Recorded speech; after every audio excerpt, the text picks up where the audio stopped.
Hello friends, आपण मानक मो चैनल में स्वागत जनाऊँगी। आपण मानक ए वीडियो रे मु कहबी पीएम किसान सम्मान निधि योजना रे टंका न आसीबार तो विभिन्न प्रकार कारण रही। आपण माने यह जानिथिबे, ई केवाईसी जानिथिबे और आधार बैंक अकाउंट सेंडिंग जानिथिबे।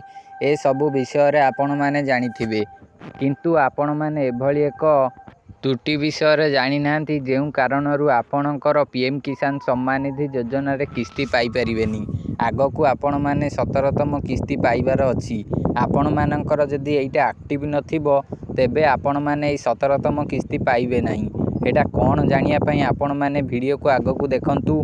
आपण माने जानि परिबे सेटा कोन आपणकर एक्टिव अछि कि नाही, एहा आपण माननकु चेक करिया को पड़िबो। किंतु एबे आपण माने एहा जानिबा आगरू आपण माने वीडियो को गोटे लाइक करी मो चैनल को सब्सक्राइब करंतु।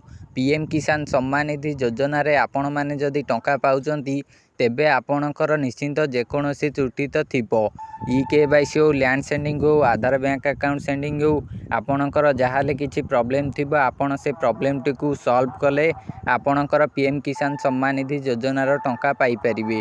आगकू 17तम किस्ती अछि। आपण माने ए सब ऊपर ध्यान दियंतु। जदि आपणकर कोउटा एक्टिव नाही तेबे एक्टिव करंतु। ई केवाईसी कंप्लीट करंतु। आपणकर जमी जांच होईछि कि नाही एहा को चेक करंतु। आधार सहित बैंक अकाउंट लिंक अछि कि नाही एहा को मध्य चेक करि नियंतु। किंतु आपणकर जो बैंक अकाउंट रहिछि से बैंक अकाउंट रे जदि आपणकर डीबीटी एक्टिव नथिबो तेबे आपण माने पीएम किसान सम्मान निधि योजना रो टंका पाई परिबे नाही। आपणकर डीबीटी एक्टिव अछि कि नाही आपण माने एहा आपणकर मोबाइल साहाय्य रे चेक करि परिबे। आपण माननको आपणकर डीबीटी को एक्टिव करि रखिया को पड़िबो। डीबीटी एक्टिव न हले आपणकू टंका मिली परिबो नाही।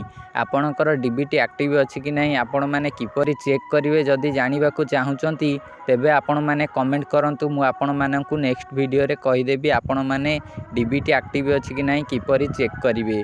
आपण माने कमेंट करंतु, एहा सहित लाइक करंतु और सब्सक्राइब मध्य करंतु।